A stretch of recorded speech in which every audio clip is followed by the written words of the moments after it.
Hmm. And then here we go. Okay.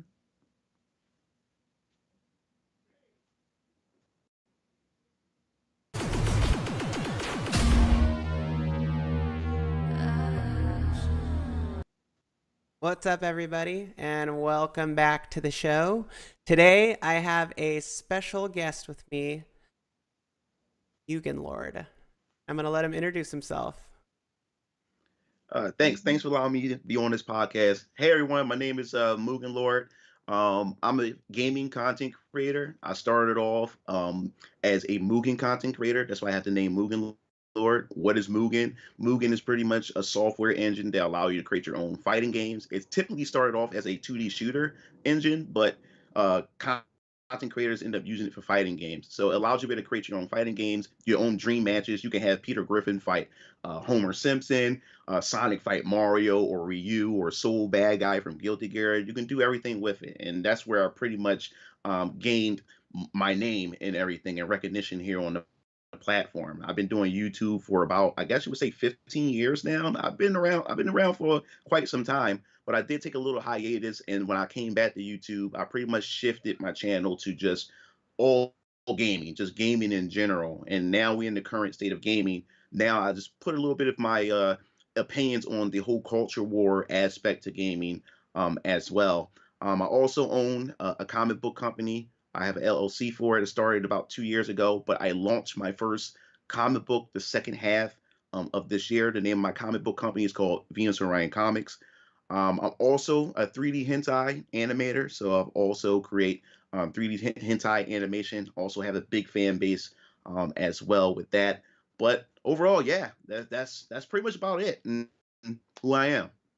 So, what you're saying is you're a super talented dude.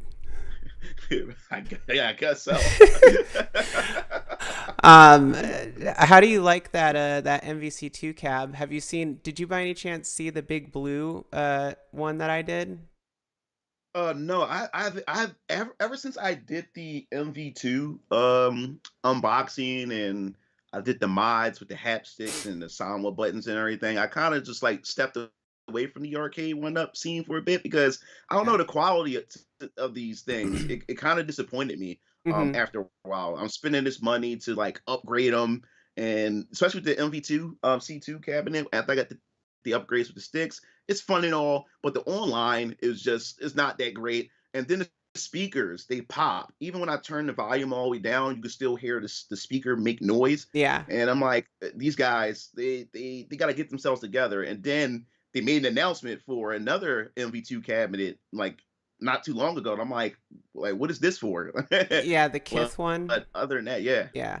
They Hmm. do like these collabs with like third party companies that usually like more ritzy companies or trending companies, and then they'll Hmm. make like a cabinet that just has their branding on it. Um Hmm. but yeah, that was, I think the biggest problem with that one was the like the sound feedback and the uh online play for MVC2 specifically. Um but anyways, I did a big blue one, and it turned out really cool. I really like it. Oh, Um, I'm gonna check it out. I'm gonna check that out. yeah, if you have time, check it out. Um, Hmm. but back to what you were talking about originally, like so your origins, Mugen is, so I remember when that came out and people were using it to like make their own, initially like builds of like Street Fighter 3, for example, when it couldn't be emulated. And then it just turned into Hmm. like this mashup of like craziness, because you could take sprites from like um, SNK versus Capcom and all these different variants of fighting games and just mash it together and make like this Hmm. glorious thing, right? I mean, I haven't even looked at it lately, but I imagine it must be like crazy now, like what people are doing with it. um Yeah. It is crazy now. Like I stepped away from Mugen for a while, but every once in a while I peek into it, and then they have so many different clone versions of Mugen that other developers make. You got this other one called Eichmann. Eichmann is more user friendly because the creators of Mugen they haven't made it open source, so that's another reason why a lot of people can't really do much with Mugen because it's very limited as far as creativity. It evolved, but it haven't evolved as much and people have to wait until the creators come back because they'll upgrade the engine and then they will disappear, and you don't hear from them for years. So now what's going on is you have other clones, other people making Mugan type engines, and people are migrating over there because it's open Uh, source and everything like that. So with Eichmann allowed you to play the game online and everything, and that okay. that create lobbies and stuff like that. And now that Parsec is a thing, now people are going back to Mugen and just using Parsec to be able to play with other people online with your Mugen roster, and I think that's pretty cool. Yeah, that is cool. That's crazy. Hmm. Um, well, cool, cool. So I was thinking we could get into some of the topics. I know things that I've seen you make, I think, a couple videos on, but Hmm. the Power World thing, and I'm so intrigued by that whole mod and like everything. I mean, I think it's kind of neat, and I've seen like some videos on it. I've actually been thinking about like covering it a little bit Hmm. myself, but the most recent thing has been the Power World versus Pokemon Company kind of thing where they're like, oh, we're gonna investigate into it. And it's interesting because Pokemon Company is owned by Nintendo, Game Freak, and I believe Creatures, right? Um, Hmm. so it's co-owned. Like Pokemon Company is basically co-owned by these three different entities. And so I'm like, well, Nintendo's name is in there, and you know how they get. It's like they see anything that just roughly represents their intellectual property, and they're like going after people with the dogs. Yeah. But Yeah, yeah, Nintendo. The, yeah, the Nintendo. They always say that Nintendo send their ninjas out there to come after you. And if anything is you do with their IP, they're after you. And what I find funny is, um, a lot of people were wondering if Nintendo or Game Freak are going to do anything about Pocket Pair, which is the company that did Power World. And I was saying to myself, like, if they were going to do anything, they would have done it already. The moment they announced Power World, because I remember they announced it at E3 about like when E3 was a thing. I think it's like 3 years ago or maybe 4 years ago when they announced Power World, and I forgot all about it when they revealed it. And I was like, Pokemon with guns, like what the hell is this?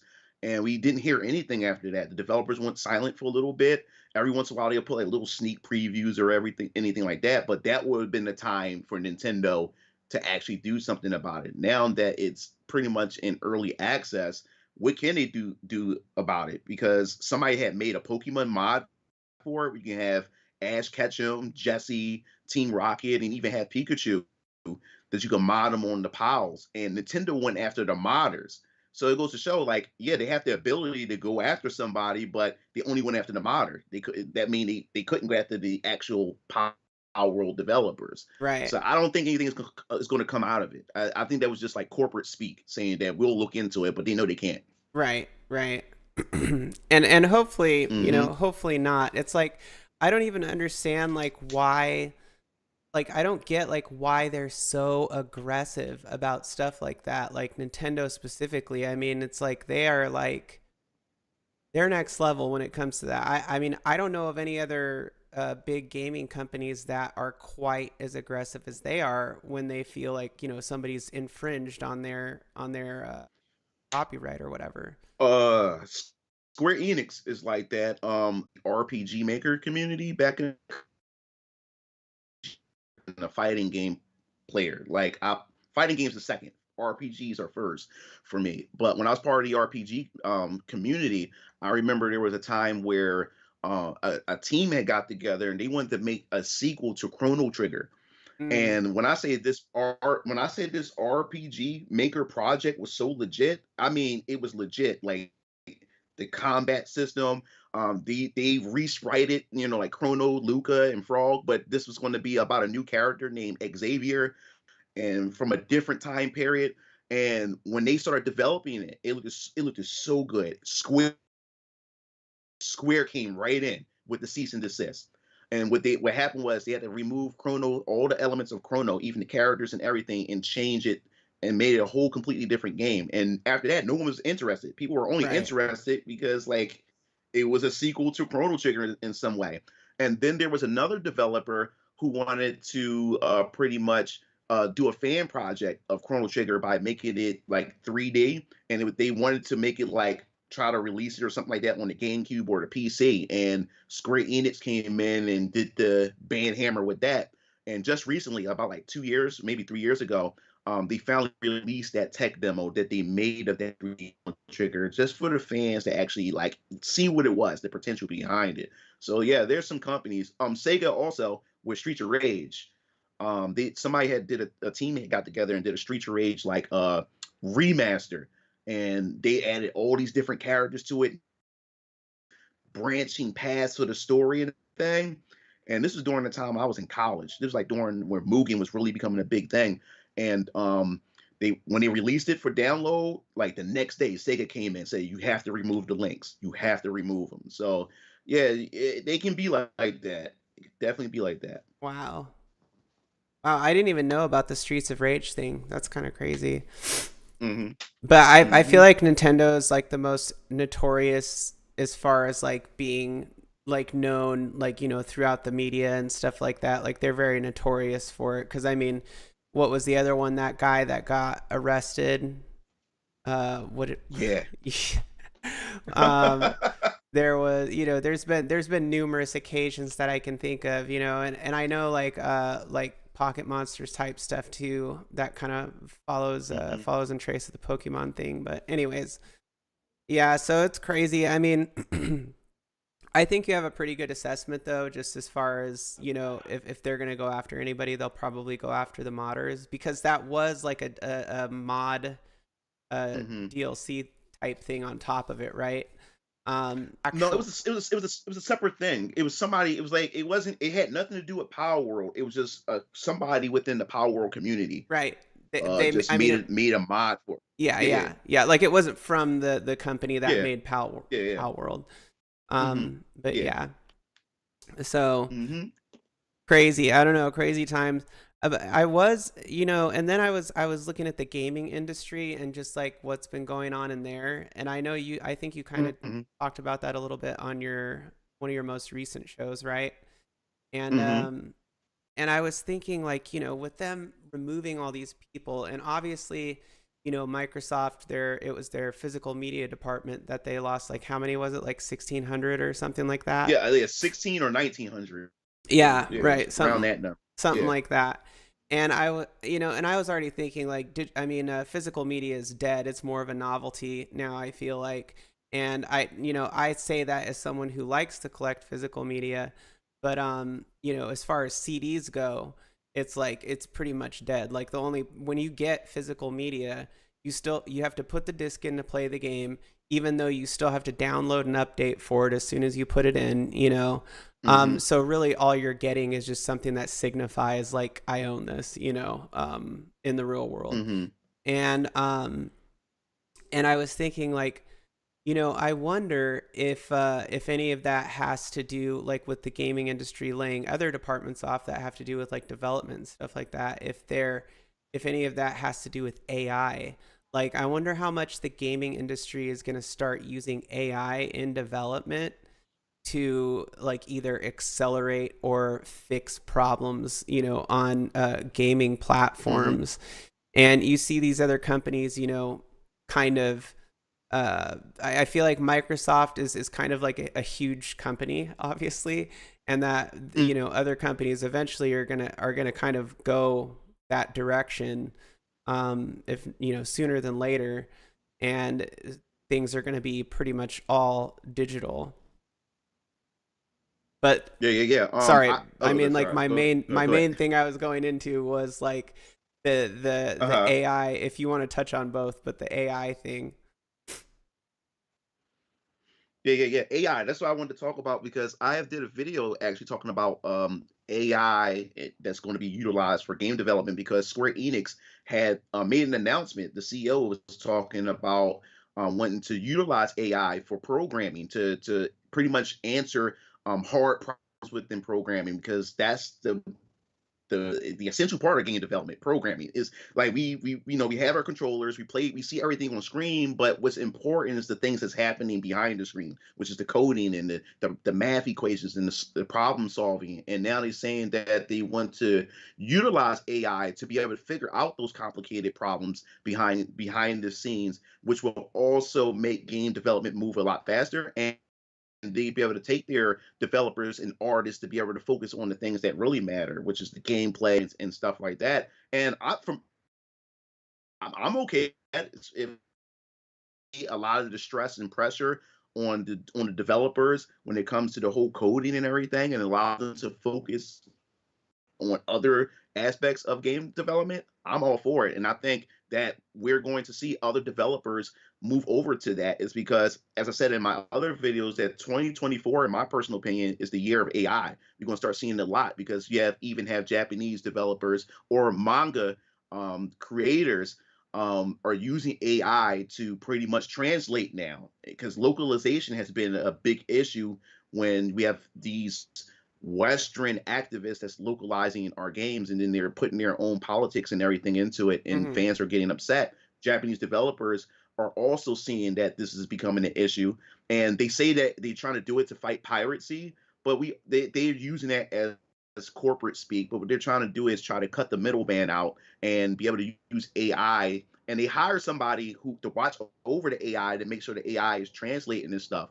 But I think we're going to start seeing AI implementation in all sectors of gaming and entertainment. So, yep. Um, and that's a really good take. Let me real quick. I just want to say hi to some of the people in the Mm-hmm. chat here. Messiah 1S Gaming, Bill, JJ, Real MoFlow, and Bonos Tecmo, and Ezekiel, the Chicago Retro Ranger. Thank you for the super chat. He says, "Hey Jade, how are you? Always loving the content you do. Keep it up. You're one of the very few content creators I admire and genuinely love to watch." Thank you very much, Ezekiel. I appreciate the support.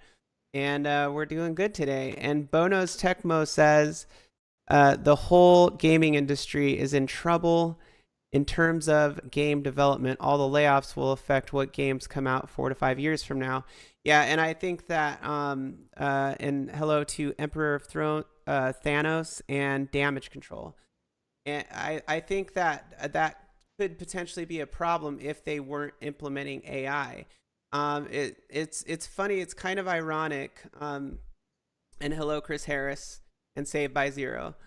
It's kind of ironic, like for me, because I wrote a book in 2018 um, called Quantum Soul, which is based completely around an AI like that becomes sentient, and the AI was initially Mm-hmm. developed to help create artificial movies and video games, and like ones that you can live in, so like you experience it as if it's your life, but it's considered cinema in that time frame. But anyways, the point of it was to be a developmental tool for things like that. And to see where the industry is going with AI now, and even just using it as a tool. I mean, I've started using it recently to Mm-hmm. create animation and art and stuff like that, or to generate pictures and then animate them. And it's weird. It's like it's very dreamy. I feel like that's what AI is doing when it's creating this kind of stuff. It reminds me of my own dreams. It feels like it's dreaming. You ask it to do something and it dreams it Mm-hmm. for you. And so it's very strange. But to see, or to know that the gaming industry is talking about actually using that technology to develop, which makes sense, right? Because these are, Mm-hmm. hyper intelligent string algorithms that are going to be able to process information at like extremely high speeds and make corrections and read through, pages and pages and pages of code in the amount of time that it takes somebody to put their glasses on to even start reading it. So Mm-hmm. the possibilities there are huge. And I definitely think that there's a lot of potential there, but I also think like it's going to be very important for the industry to keep people in place who are like good at art and design and leading the AI in the right direction, and Mm-hmm. being able to properly use it. Like, I mean, I think that with a tool like that, like you definitely have to have people who obviously know what they're doing, and b respect it, you know. Hmm. Yeah, the thing about the whole AI situation too is like there's an upside and there's a downside to it. I think the biggest benefit for AI too is going to make it easier for the average person to be able to make games. You'll want to start seeing the rise of more independent developers. And like I said in my previous video, that the current state of gaming right now with the social politics and the monetization and the greed and everything is starting to turn a lot of gamers away. And now that we have AI and we're starting to have advanced technology, a person can say, hey, you know what? I don't want to patronize you guys no more. You don't want to cater to me. Now I'll just go out and just make my own game. And now when you have AI that makes programming a lot easier, you're going to start seeing the average Joe, the average person putting their hands in the gaming arena to be able to offer something that people would like to play. And Power World, like I said, like it's a perfect example of just independence, just coming together and say, hey, like let's just make something and see how this work out, and people are enjoying it. So that's the upside I can see with AI. We'll start seeing more independent developers out of this. Yeah, for sure. It'll be interesting to see where it goes. What's like your kind of stance on, you know, digital versus physical media? And one thing that I had mentioned, I think it was yesterday. I don't know, yesterday or maybe before that, but I was talking on a stream, and I was talking about how, you know, people have complained about like the price. So you pay Hmm. 70 for digital or 70 for physical, and obviously with digital you get nothing but the game, right? But I'm like, well, Hmm. at that, with that same token, I mean, like everything else, like there's always, we gamers know, like when are the times that games go on sale? Springtime. Pretty much every time that there's like a holiday, like there's some sort of game Hmm. sale, and then, you know, developers will just, you know, have their sales. Like Capcom has theirs yearly or twice a year or something like that. And randomly, like sometimes you'll just see stuff on sale. So it's like, well, if you see games you're interested in, then, you know, just wait for them to go on sale. Like that's kind of like been my take on it in the last couple years, because that's, it never Hmm. fails. Like the games are always going to go on sale. Like newer games, I think Street Fighter 6 is on Hmm. sale right now, or was.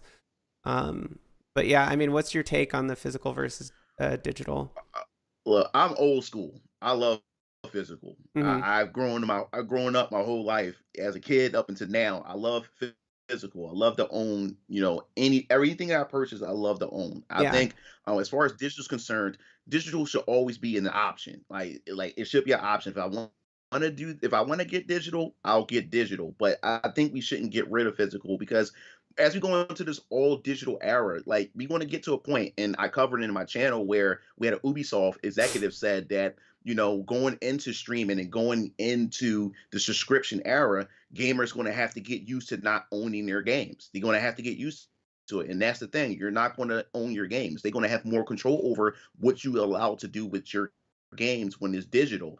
And then what's going to happen if the company go defunct or go bankrupt, and then it just disappeared, and you spent all your money on this huge library of the studio, and then your library disappears with the company. Or if there was like a partnership with a business and then they merge with another company, they can pretty much disacknowledge the agreement they had before the merger happened, and then your collection is gone. I mean, when it came to Sony and Warner Brothers Discovery, I did a video on where everybody had bought a lot of movies, TV shows on the PlayStation platform, and then Warner Brothers Discovery just said, "Hey, we don't want to, acknowledge this contract now that Discovery had merged with Warner Brothers," and then everybody had lost their collection. So you don't own anything, and then also they can retroactively go in, and now they can censor things even if the game never had it. Like Skullgirls, for instance, ever since the original creator or developer had got pretty much kicked out of his own company, they went back and said, you know what, we wanted to. The game is too insensitive, no, to certain demographics of people. So what we're going to do is we're going to start removing certain things in these games. So people had ordered a collector's edition digitally, and it had all of the original content, But what they did was once they decided they wanted to censor things, they went back into it and censored everything. So if you have your collector's edition, when you load up the game, all those things are removed. So they can go in and just affect your purchase, you know? So people are upset with that. And that's why I don't like this whole digital. You don't own it. You don't own it at all. I just don't like it. It could be argued that you technically, even if you have a physical copy, I mean, once you put Hmm. it in, like you technically can't play the game on a lot of platforms without updating it first, especially like PS5 and Xbox. But I mean, so doesn't that essentially do the same thing, or like it makes you automatically download an update in order to play it, so they could censor more things out? I mean, so essentially, like the element of physical media, which originally was you had a cartridge or a disc that you put into a system, let's say PlayStation era or SNES era, and there was nothing interfering with that. There was no in Hmm. between, you know, of the internet or a company saying, "Oh, you have to update it to play it." There was none of that. So now, when you own physical media, you still have that digital barrier of, well, you need to be online and register, or you need to be online and update in order to play the game, which is still, I mean, it's still infringing on your purchasing rights.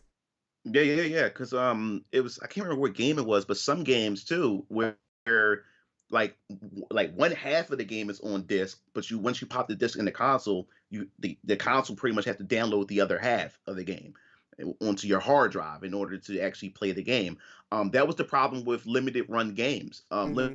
Limited run games was like the middleman or the solution to people who didn't want to have the game digital, they want to have it physical. So limited run games used to make physical versions of digital games. And the biggest controversy they had experienced for like I guess you would say the past maybe 2 to 3 years was the biggest promise that limited run games said no matter what happens when you make the purchase, it's the updated version of that game. You don't have to worry about getting it updated or getting it patched or anything like that. You can play it straight out the box. But then, they kind of fell through on their promise because people started playing, started purchasing from them physical versions of a digital game. And then when people popping in, they had no access to the game. They had to be online because they had to get it patched or whatever, or get that update in order to be able to play it. So people was like, why did I buy this physically when I still have to go up and just still have to update it and still have to patch it? So yeah, I definitely that is like kind of like, is it the same? Like it's kind of like the same as having digital, but it's physical, you know? So I definitely get that argument as well. Yeah, yeah. It's getting shady. I don't know. I don't like it though. I don't like that they have um I feel like they have like control over what we're like the gaming industry has control over what we're purchasing and what we have to do to play it now.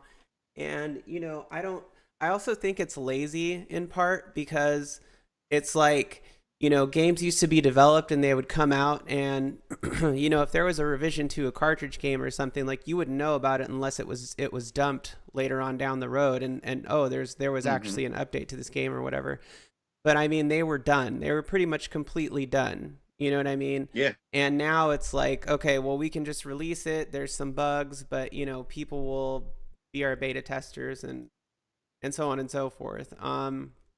So it's just the line is getting very blurred, and I mean, unfortunately, that is the future of gaming. And I think eventually, that a lot of these companies are going to end up merging, that there's going to be probably like one platform that they all meet on, and it's Hmm. going to be interesting to see how that happens or where it goes, but I think it's unavoidable at some point, and there was something that I read about. Unfortunately, I can't touch on it right now because I can't exactly remember what all it was or where the source was, but there was something that Right. I read recently that was alluding to that was alluding to there kind of being a uni platform as like the future of gaming. And that's always, for a long time, that is how I have felt about it, like where I see it going. And I mean, we'll see what happens, but I definitely, that's why I'm like a big believer in emulation, supporter of emulation, because Hmm. And people who say emulation is illegal, it's not illegal. There's nothing illegal about emulation. What is illegal is technically owning games that you don't have the rights to. But even that is, under certain circumstances, it depends Hmm. on like the age of the game and all this other stuff. So, but but anyways, so emulation is not illegal, but I definitely am a huge supporter of it because without emulation, I mean, how many games would we not have like remastered or collections of games and stuff like that? You have developers that have used the work of platforms like MAME or ZSNES and all these other emulators that have Hmm. been redeveloped or reimagined. And without emulation, like we wouldn't be able to play a lot of these older games in these big collections that the companies are reselling to us now. And so Hmm. I think it's a great form of preservation, and it's a great way if you just love to play games to be able to experience those games. But that's definitely one thing that I think will be, and it's something that I'm kind of worried about, just as far as like the future of gaming goes. Like if there's going to be more of a crackdown on that, um, Oh yeah, and whatnot. I think I think so. I think that's just what's going to happen is because what's going on is I even said it on my channel too. Like when you said like a uni, like where everything is in one space. Because I was saying that if every developer or every studio is coming out with their own streaming, where you be able to stream their games and everything, I'm like, wouldn't that be like fragmenting the gaming space to where now you have Ubisoft got their own streaming platform, and you have Microsoft their streaming platform, and then you have Capcom with their streaming platform. I said, wouldn't that be expensive to where like you have a subscription here, subscription for here? And I said the only way this would make sense is if all of them come together into one space and then is unified as one thing. And I think that's what I'm thinking that is going to possibly lead to. And I think Microsoft is trying to be the in the forefront of all of it. This is Yeah, why they shift yeah, over to Game Pass. They seen absolutely. this. They try to do it with the Xbox. They try to do it with the Xbox One, DRM, and the community, the gaming space wasn't ready for that yet.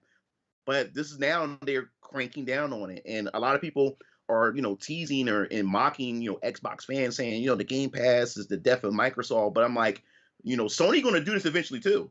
Yeah, Sony going to follow right in line with this whole subscription service and these platforms. So I definitely agree with you when it comes to that. Even with the whole emulation thing, Capcom had made an announcement saying that PC is going to start being their main platform. Sony's saying starting to say that PC is that's going to what be it their main was. platform. That's what I Like was talking about. yeah, there's an article. There was an article that I saw that Yeah, mentioned that, right. but so if they go PC and it's their main platform, now they're gonna start dictating. That's why Capcom is Mm-hmm. cracking down on modders, Mm-hmm. and now emulation is going to be under attack when all these developers start making PC their main platform for development and selling games. Right, So right. yeah, And definitely that see that. that that I read that article. That's what it was. And I was thinking like, so basically, essentially, somebody is going to develop.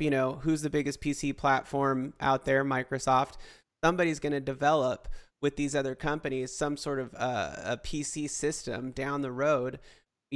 And right now we think PC system, you think kind of like a big box, but I mean PCs are tiny. You can get mini Hmm. PCs now that are just powerhouses.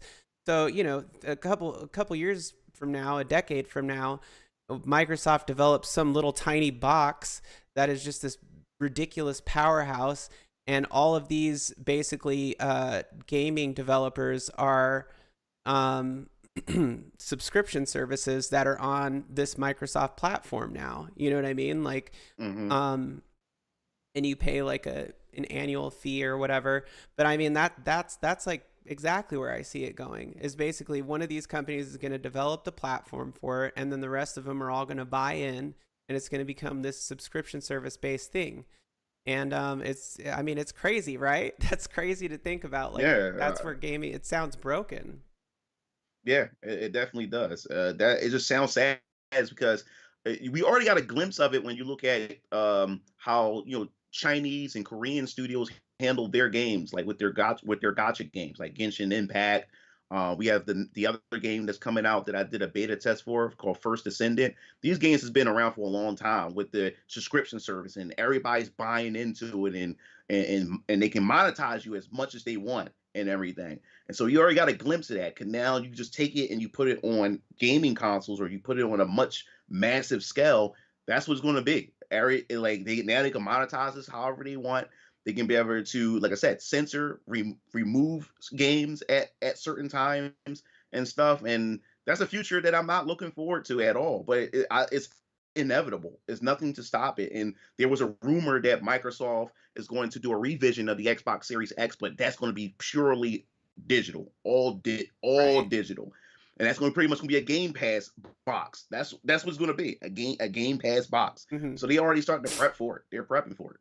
Yeah. It's inevitable. And I think Sony with their revised PS5, I think they're trying to be like the good guys, and be like, look, we're still allowing you to use discs with this update, but I mean, eventually they're gonna fall in line, and it's like we're talking Hmm. about, like it's all gonna be funneled into one spot, like it's just the inevitable outcome of so many platforms, money and really like really the monetary thing is the biggest part of it for these corporate, companies that are Yeah. have been around forever. They're like, how can we streamline and optimize the amount of money that we're going to make off of these games, because they're going to be making a fortune off of these. I mean, regardless, like the cost of development and everything with AI, like Hmm. you cannot, like nobody's going to argue with me, I'm sorry, about the cost going up with AI. If anything, it's going to go down Hmm. significantly,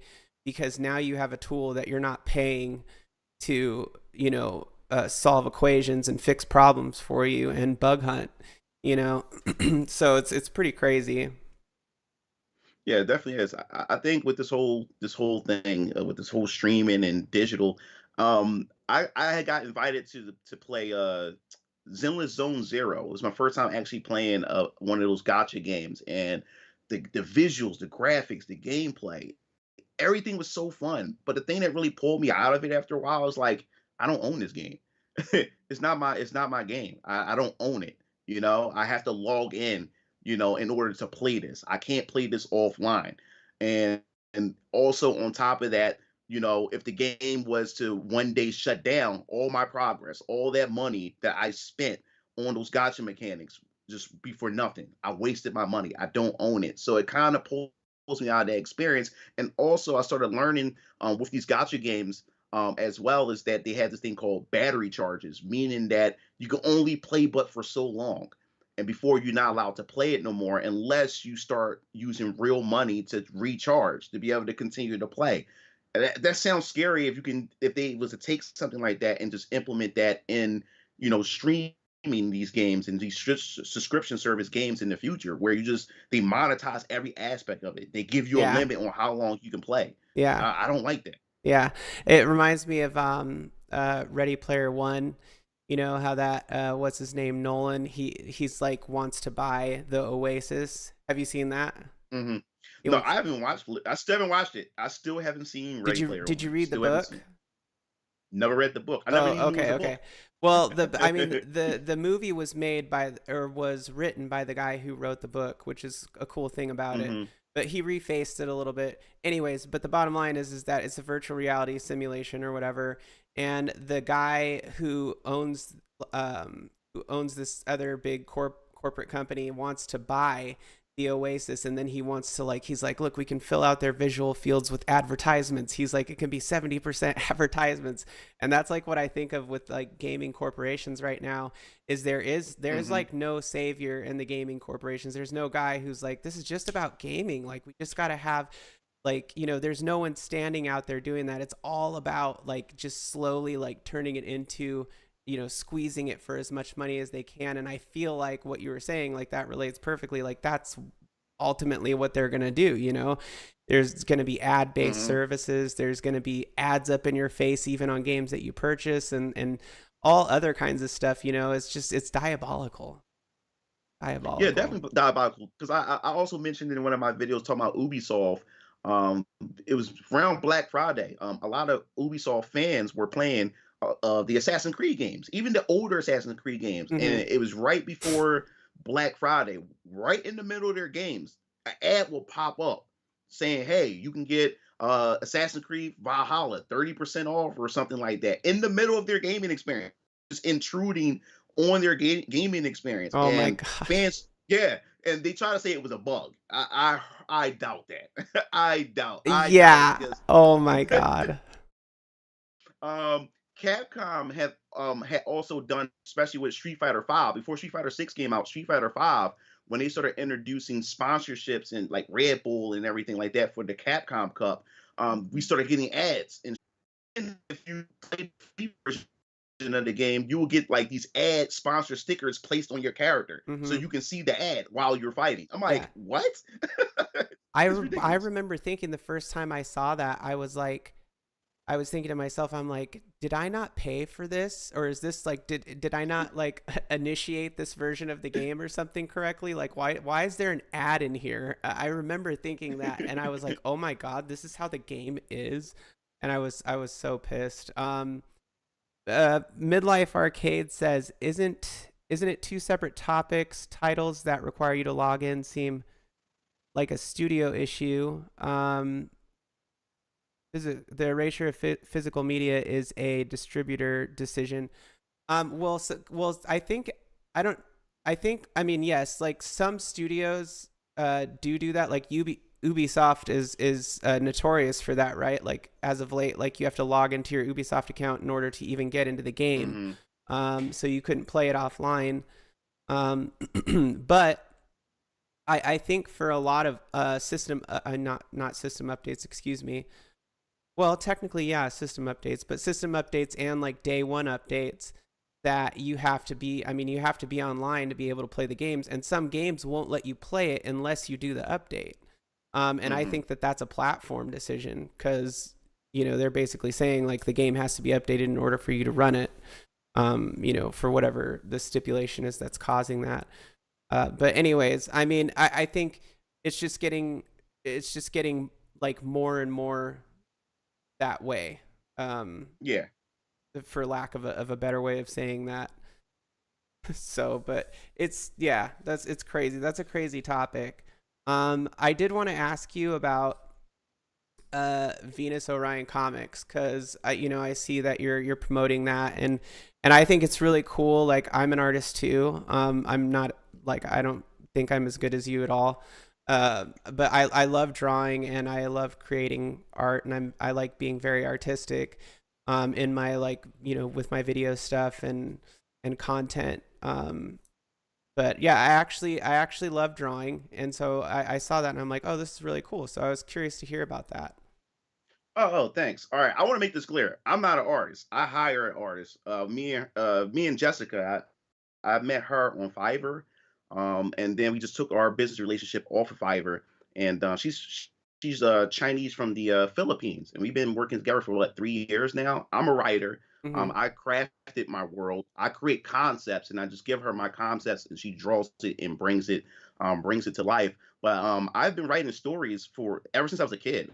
I Oh, just that's just cool. love writing Yeah. stories. Yeah. Yeah, I love RPGs. RPGs really had got me into like really like trying to write stories. And then once RPG Maker came out for the PC and the PlayStation 1, I said, "Oh man, this is the perfect time for me to like take some of my story ideas and try to make them into games and everything." But I've been writing stories for such a long time. I would pick it up, put it down, but we have gotten to a current state of video games and entertainment where a lot of this nonsense has been injected into our entertainment. And I'm like, you know what? I'm getting sick of this.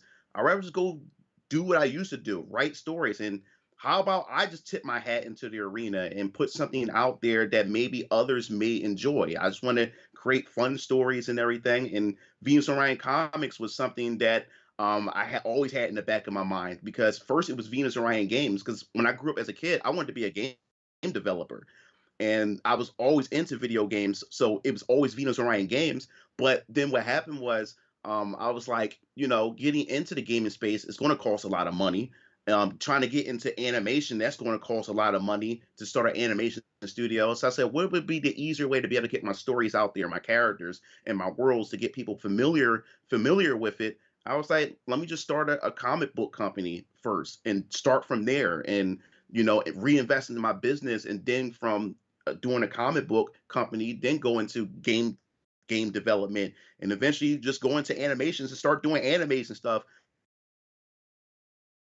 of my content. But this is something that I've always worked on. I spent about like 20K of my own money for the like past 3 years trying to just craft my world, get I wanted to create this one big shared universe where all my characters all share the same space.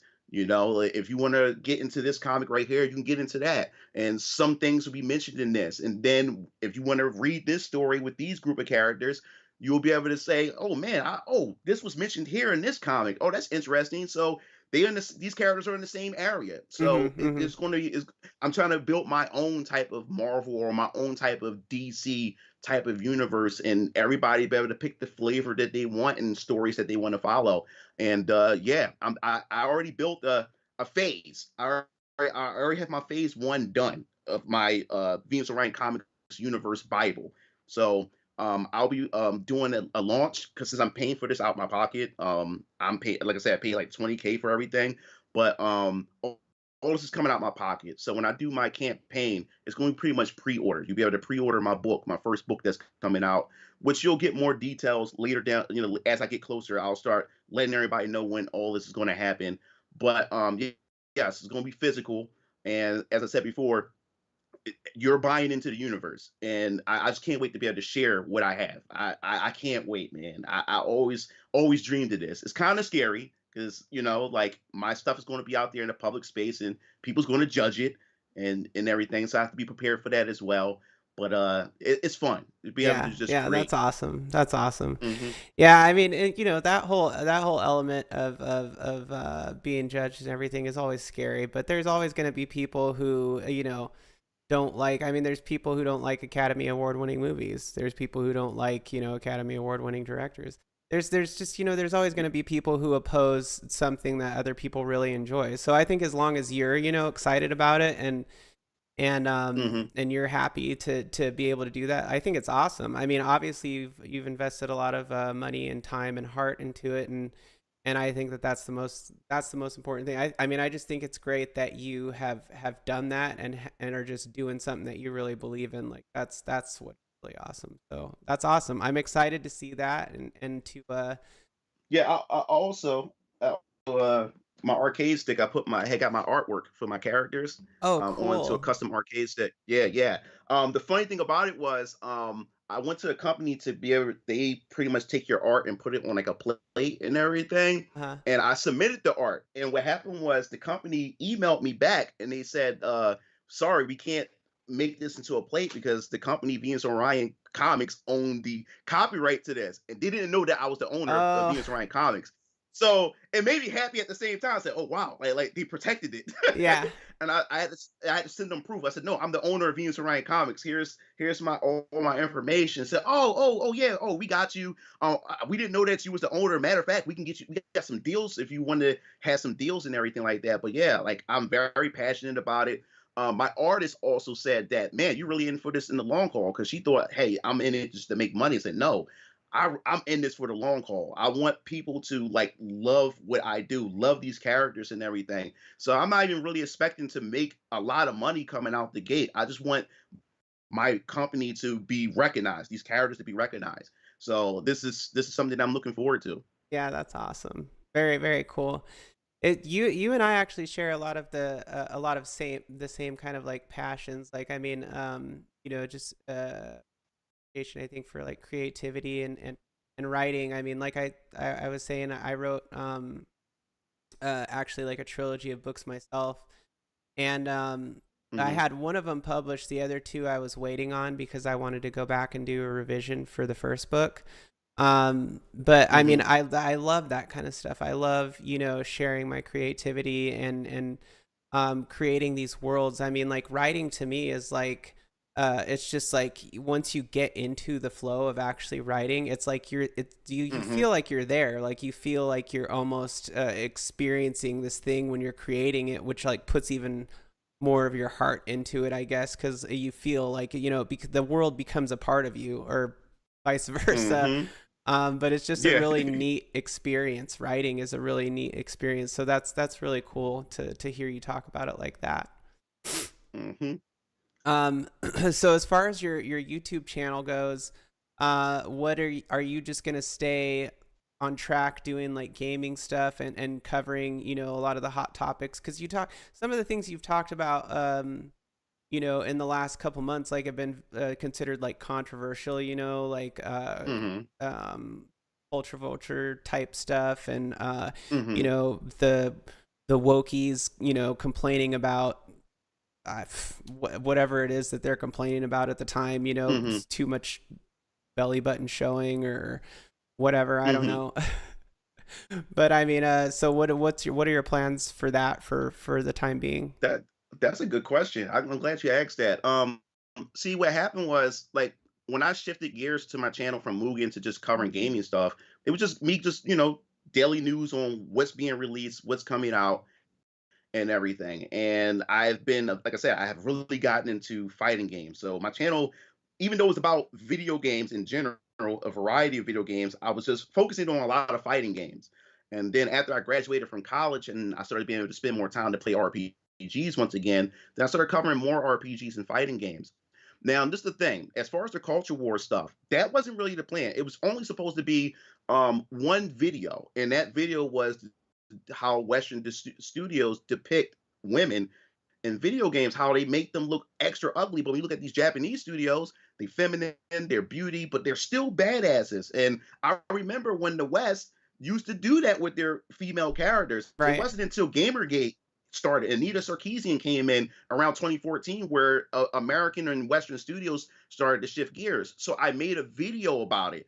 And it was only supposed to be one video. It was only supposed to be one video, but it garnered so much attention. We had this one YouTuber, her name is Melanie Mack. She ended up running into the video and passed it around. It went viral. It went all over Twitter, and everybody's passing around. And I had went up about a couple hundred followers on Twitter, but I went up 2,000 subscribers on my YouTube channel. And then that's when Baldur's Gate 3 was started revealing. He revealed the whole thing. You could have sex with a With the bear and bears, stuff like yeah. that. Yeah, yeah. So I talked about it, and then it got the attention of Asmund Gold, and Asmund Gold agreed with me. And then all of a sudden, I'm looking in the comment section, say, "Hey, we're here from Asmund Gold video. Like, we think you're a cool guy." And then everybody started jumping in. And then after that, Razor Fist, who's a right wing culture war commentator, he saw my video and he pretty much showed my video on his channel, and that's what I get Razor Fist audience. And then Solid Rev, he sent his audience came over to me. So now I started getting bombarded. I'm like, man, people really like to hear my opinion on this, but I still want to talk about gaming. I don't want to get too into the politics, but that's Hmm. when the algorithms start to come in. And I've said this on my channel, when it comes to the YouTube algorithm, it really doesn't give you room to be creative as a content creator, because now, since that video had blown up, my culture war content had blown up, anything that's outside of the culture war, it doesn't really gain that traction or Hmm. whatever like that. So what happens is the algorithm starts saying that, hey, this video is not doing too good. Maybe you should go back to doing this what people want to listen to and want to hear. So what happens is if I go outside of that, then YouTube stopped feeding me into the algorithm and stopped recommending my channel, and then it stopped giving notifications to my subscribers and everything. So now I'm in this dilemma. Now I have to balance out the content, because the thing is, I'm being revealed, I'm being shown to everybody on the platform, and I always want people to see my content. That's what I care about. I don't really care about the money on YouTube, because I was all the stuff that you see back here, I earned outside of YouTube. Mainly Hmm. my 3D hentai is responsible for all that, but I've earned all that, so I don't need the money from YouTube. So that's not the problem. Love people to see my content and hear what I have to say. Hmm. So now I'm in a conundrum right now. I'm like, okay, I still want to talk about video games and talk about the games that I like, but no one's really going to watch it, which is also going to hurt my channel, because then YouTube say, hey, if I make these type of videos back to back, YouTube and the algorithm is going to say that people are not interested in your content, and now it's going to tell the algorithm that they're not interested in my channel. So now I have to balance it out, some Yeah. culture war stuff, and then sprinkle in the things that I want to talk about, which is just Hmm. gaming in general. So Right. Right. that's what I'm going to do for now. you know? So like a hybrid, like you're gonna hybrid that like in one video basically at a time. Yeah, Yeah, yeah, that's a good exactly. idea. That's a good idea. I mean I think it's good because your opinions are, you know, you're not afraid to hold back, and I think that your thought process is like you have a very logical thought process in the way that you look at things, and so I mean I agree with a lot of the stuff you say, and I think it is important to definitely be careful not to get like sucked into it as far as like, you know, getting into like wars, so to speak. Uh, Hmm. but I mean, like it, you know, I think if you're doing what you're doing, which is where you're just focused on what you like and sharing your opinion on how you feel about, you know, whatever, how people are reacting to it or what you think about this game, I think that's great. I mean, so it'll be interesting to see you kind of do that, hybridize your subjects and kind of see those in new videos Hmm. moving forward. That'll be cool.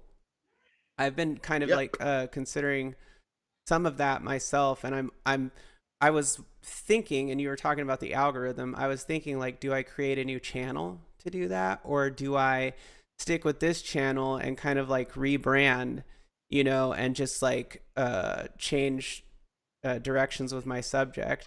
And it's hard to tell because the algorithm with me is weird.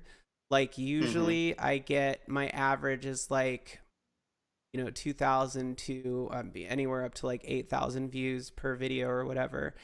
And Hmm. like the last two videos I made, only they didn't even get up to 1,000 views. Like, well, that's really weird. But and it's fine. But prior to that, like everything was up to like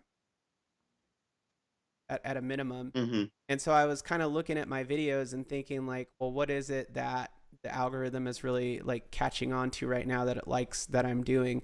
But it's weird that, you know, it kind of once it pulls a video that you do that it likes, and it's Hmm. like then it's like you do another video and it's like no, you're not supposed to be doing that. We told you this video did good, you know. So it's kind of weird to figure that balance out for sure.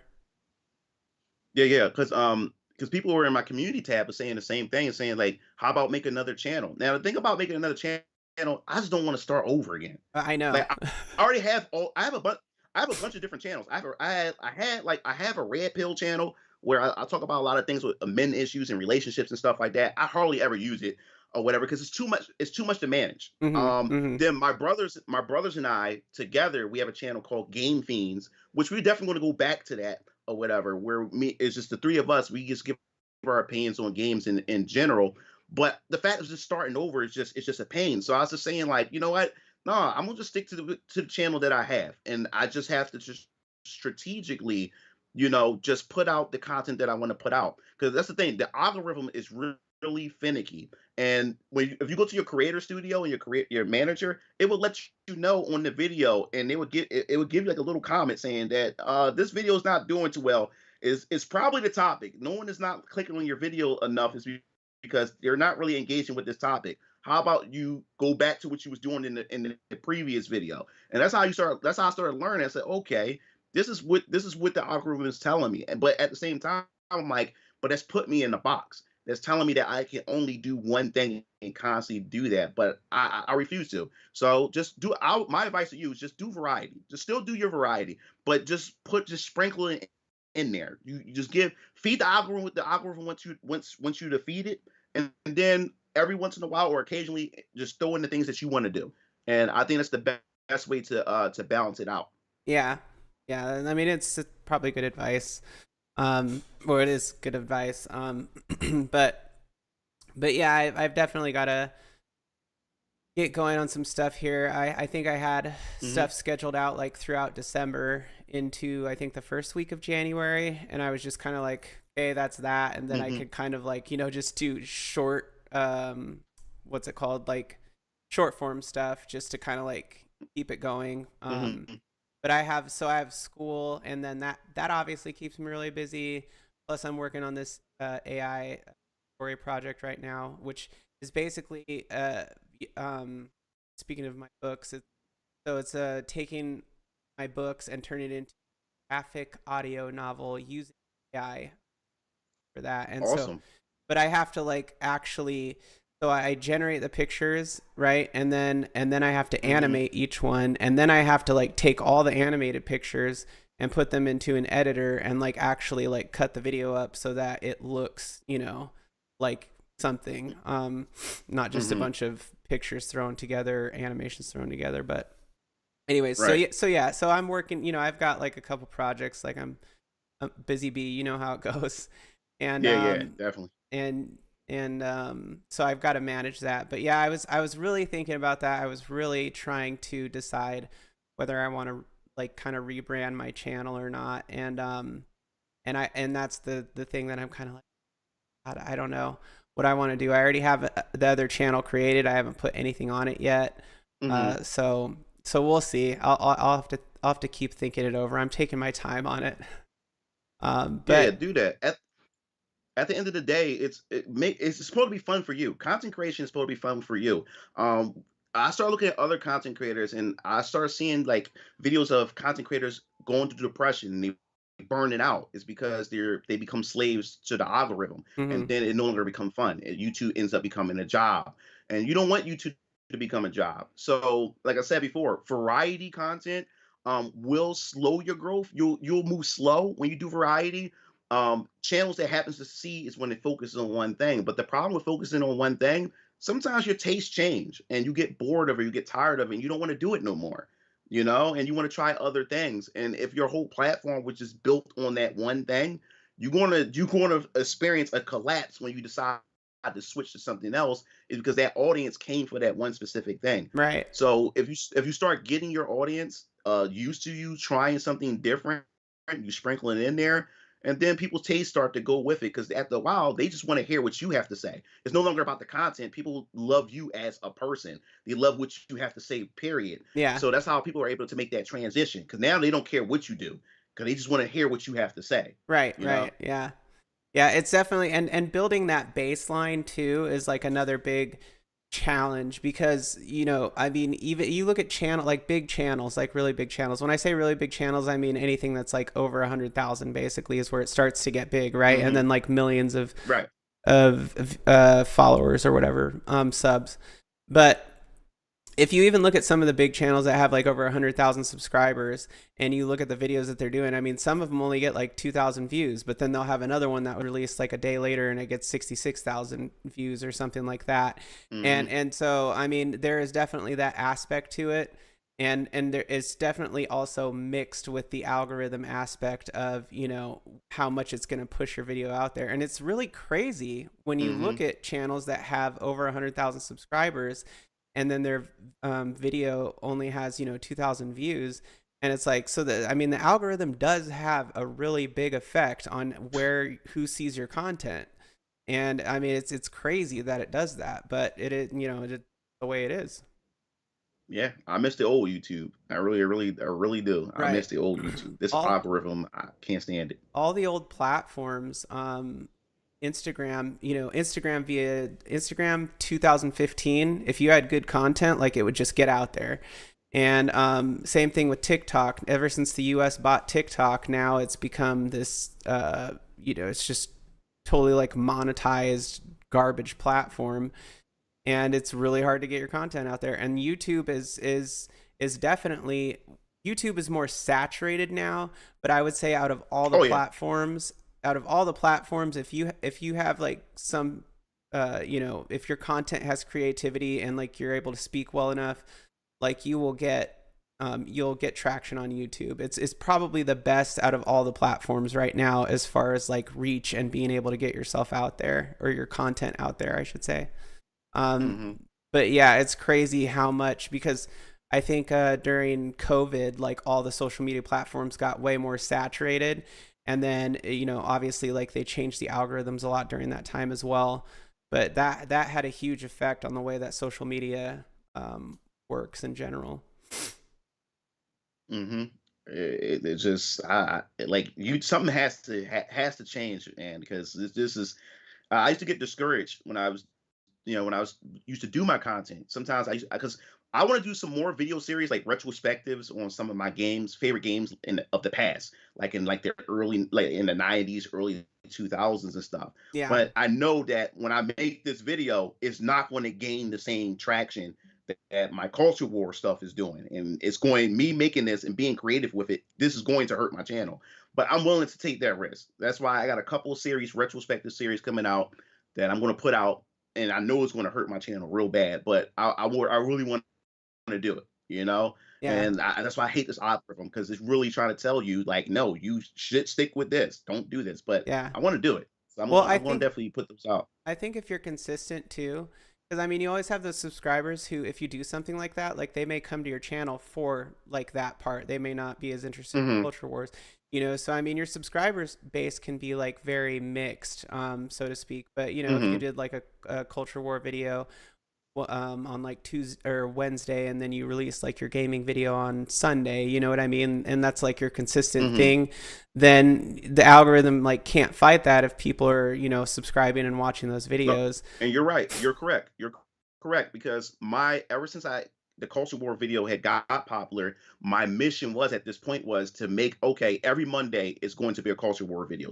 So after Sunday, people come right in. There's a culture war video that sets up the week, and then in the middle of the week, I normally upload Monday, Wednesday, Friday. And then Wednesday, you get your typical, me just talking about a game that I like, or introducing people to a game that people may not be aware of. So I put that out there. So I said, okay, I'll take the hit on Tuesday. And then Friday, I go with a more neutral, or maybe another, I guess, semi culture war type of aspect. And that's how I try to keep the balance going with that. But yeah, it's crazy that you said that. And that was the plan. That's what I normally do. Okay, yeah, yeah. I had and I again I need to get back into my groove, but I have a series that I've done 4 episodes of. It's called Arcade versus Console. And I basically Hmm. like compare like comparatively like real life, you know, not always side by side, but compare the arcade version of games to the console version. And it's supposed to be from the point of view of like somebody who grew up playing those games in the 90s, you know, or 80s or Hmm. whatever. And essentially like, you know, I show and talk about like the differences between the arcade version and the console version, whether or not I thought it sucked or what was disappointing about it or what I thought was good about it. And so but I didn't really think it was gonna do well per se. And I did it, and surprisingly, the videos did decent. I mean, I think most of them got over like 2,000 views or something like that, and this was before I even hit 4,000 subscribers. So that's not like terribly bad in a gaming community. You know, That's actually good. That's actually good. You got 4,000 subscribers. You was able to bring in like 2,000 views. That's excellent. That's really, really good. Like my channel is like it's about to hit 20,000. I'm supposed to be on average. Really, my channel is supposed to be bringing in at least four to maybe 8,000, per video, because of my subscriber count. mhm. But you bringing in 2,000, and you only have 4,000. No, that's actually good. That's really good. It shows that you have an active channel, a healthy channel. Voltar says, some goddamn legends on video tonight, people. Thanks, Voltar.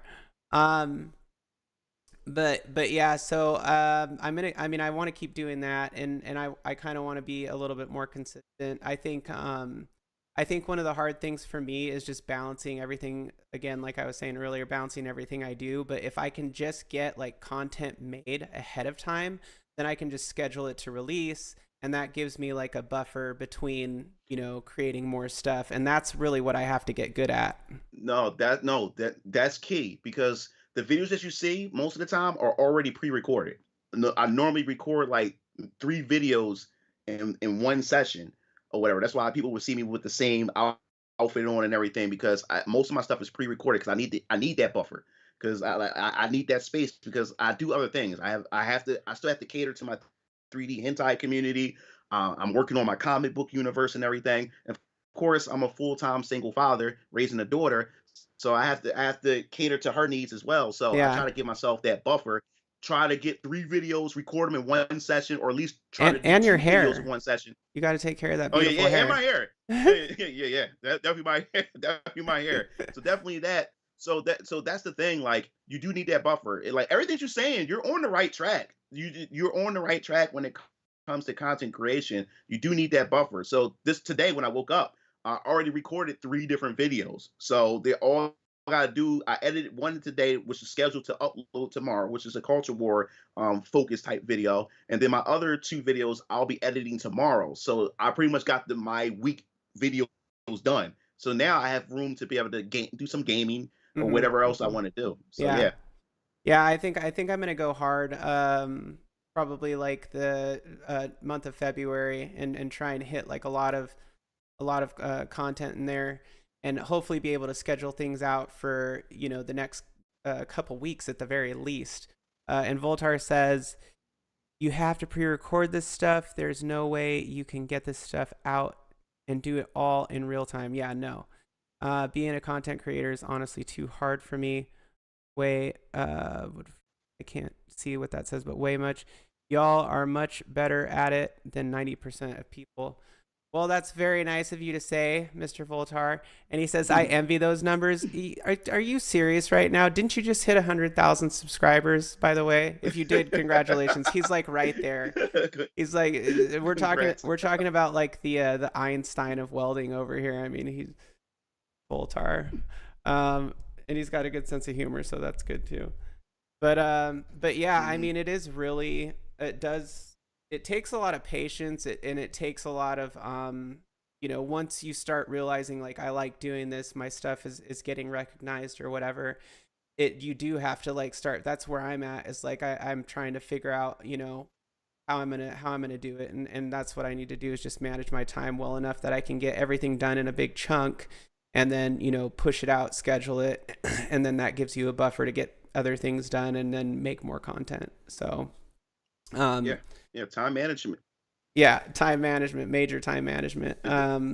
Yeah. But yeah, I mean, you being a parent too, like that's a big one. I've got kiddos, and I know that you've got to manage that time is like one of Yeah. the things that I feel like is the most not in a bad way at all, but imposes on like my ability to create content, because I will prioritize my kiddos over content Hmm. creation, and I'm sure you Yeah. feel the same way. Yeah, especially because like how my day starts, I get up like 4, maybe 5 in the morning so I can hit the gym real quick. Because my daughter, she gets up around like 6 a.m. to get ready for school. So I hit the gym real quick, come back home, hop in the shower, come out. Then she's ready. We be out the door by 7 o'clock. I gotta drive her to school. And then my video that I've already scheduled will be going up around 8 o'clock. So I come back home and then I have to make a decision what I'm gonna do. Should I work on some more YouTube videos, or should I work on some 3D hentai animations, or should I work on my comic for the next 8 hours before I have to go pick my daughter back up again? So I have to make that decision. So that's what I have to keep doing that. So I was like, okay, I'll work on my some 3D hentai this morning. And so by the time I get finished doing two animations, when I look up, I said, oh man, it's 3 o'clock. I gotta go pick my daughter up. Or if she has an after school program or she has to see her counselor, I have to drive her around, do that, bring her home, get dinner ready and everything, and before you know it, I'm like the day is done. Rinse and repeat. Yeah. It's not enough time. It's not enough time in the day to get a lot of stuff done. So you need to give yourself that buffer, and that's what I've been doing. Yeah, absolutely. Mensa says, I'm back. Where'd you go? You left again. You left like two times. What did he say? Redo healer. um, well, we'll wrap it up now, and it's been an absolute pleasure having you on here. Is there any last things you Thanks. want to mention about your channel, or anything you have upcoming, or anything before we wrap it up? Oh, all I can say is like, just check my channel out.